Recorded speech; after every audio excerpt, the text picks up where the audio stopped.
Herkese merhaba arkadaşlar, kanalımıza hoş geldiniz. Afra Saraçoğlu yıllar sonra babasıyla buluştu. Başarılı oyuncu Afra Saraçoğlu uzun yıllar sonra babası Uğur Saraçoğlu ile barışık ilişkilerini yeniden kurdu. Babasıyla yıllar sonra bir araya gelmesi geçtiğimiz yıl magazin dünyasında geniş yankı uyandırmıştı. Uzun bir süre babasız büyüyen Afra Saraçoğlu eski kırgınlıkları geride bırakarak babasıyla buluştu.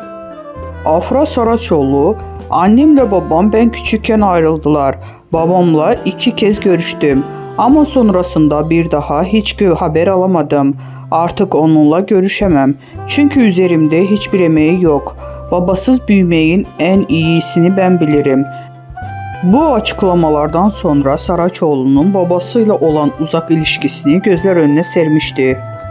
Ancak geçtiğimiz yıllarda Amerika ziyaretinde Afra Saraçoğlu babasıyla bir araya gelerek uzun bir aradan sonra sosyal medya üzerinden birlikte çektirdikleri fotoğrafı paylaştı. Bu barışma takipçileri tarafından olumlu bir şekilde karşılanmıştı.